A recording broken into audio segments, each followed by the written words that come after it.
Hi, welcome to Chris Cook for YouTube. Long time no see, but I'm back with a great recipe. I had a taste for something today that I haven't had in a long time.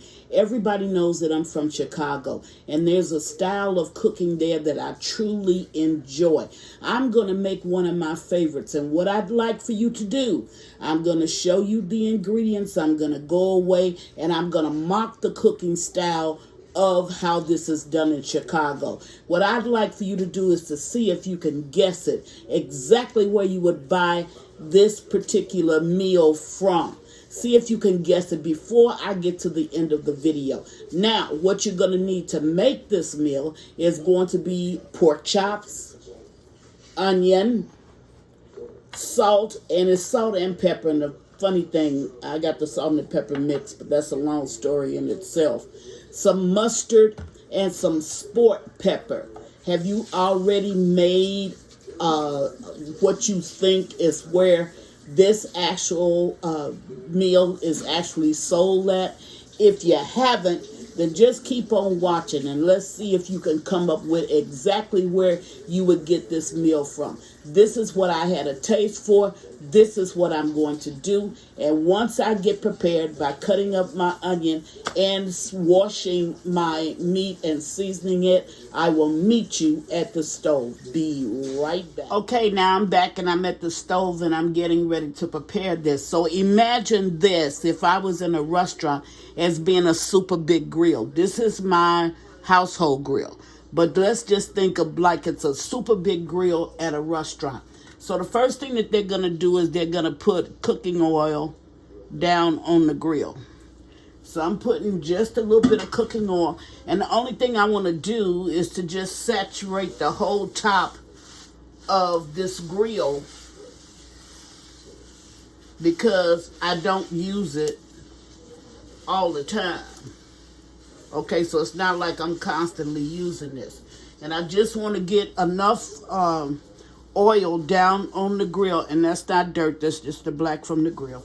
I just want to get enough oil down on the grill to actually do what I'm trying to do. So what they do is I've already pat dried my pork chops and they're dry. There's not water dripping from it. If you have water dripping from it, it's going to cause these pork chops to steam and not cook. You want the grill hot. You can see that there's heat coming from the grill, and you want your pork chops to be pat dry. So you can take a piece of paper towel and you can dry them. Okay, now there's one other thing that you don't see them do in the restaurant.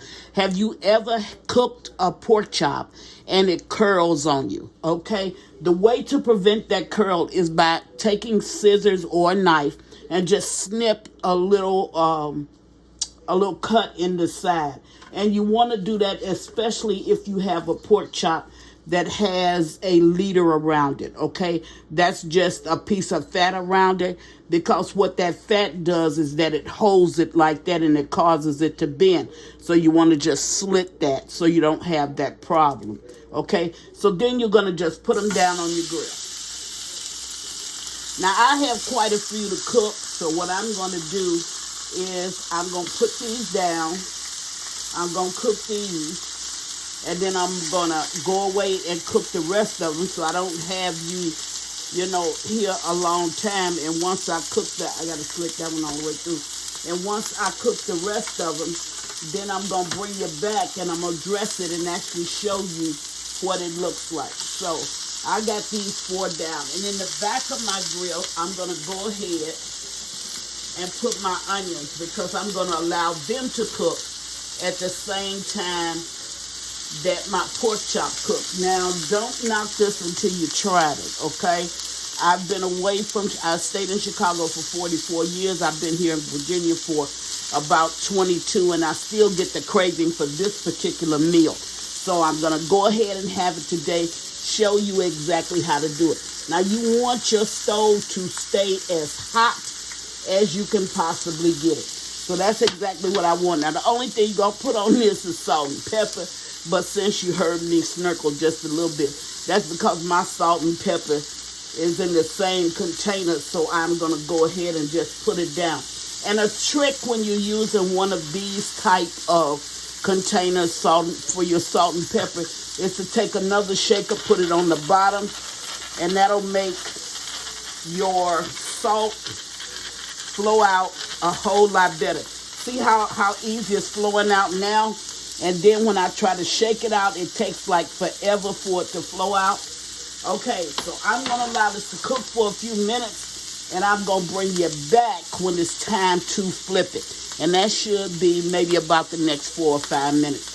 So I'll be right back. Just want to show you about that time. It should be really cooking. Be right back. Okay, now I'm back, so I'm going to go ahead on and I'm going to flip these pork chops. This is for the first time. Just to show you, see how they're frying up? You don't want to put any flour on them or anything. You want to cook them straight just like this, okay? And you see my onions are cooking up in the background, and you want those onions to caramelize. They don't have to totally caramelize, but they need to caramelize a little bit. And it's one other thing I want to show you. When I told you about the pork chops, and I told you that they will curl, okay? Here's what makes the pork chops curl. See how it's trying to curl here? Because there's no cut right here. This is preventing that pork chop from actually staying flat. So what you want to do is you want to take your scissors or you want to take a knife. It doesn't matter. And you really want to cut this. This is what you're really trying to cut. So you just go ahead and cut it.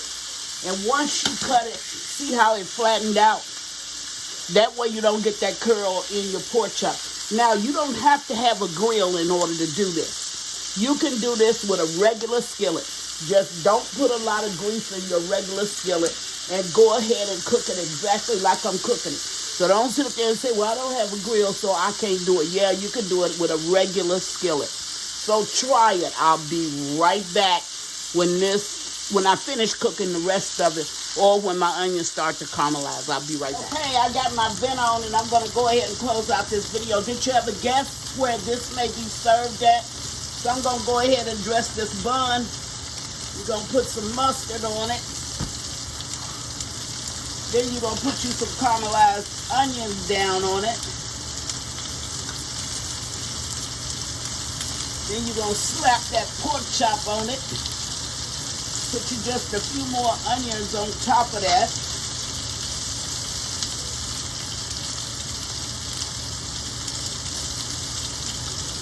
And then you're going to slap my favorite. You're going to slap some sport peppers down on it. Did you guess it? Okay, well, if you didn't guess it, let me tell you, that's a Jewtown pork chop. That's the way they prepare them in one of the, really it's a 24-hour place because they never close, but that's the way they prepare them in Chicago. Whether you call it Jewtown or the Windy City, that is a good meal, especially if you're going to be up for a while. Just want to bring you something different in what I was having today. So I did not finish out cooking them, and I didn't need to. All I needed to do was to show you the presentation, which is exactly what I did. So make you some pork chops on your grill or in your favorite skillet, and then add some grilled onions to it. Make sure you caramelize them a little bit. Find you some peppers and put on it, along with some mustard, and that's some good eating. And as always, thank you for watching Chris Cook for You Too. Bye! Please follow me on Instagram and Facebook at Chris Cook for You Too. And don't forget to share this video. Bye.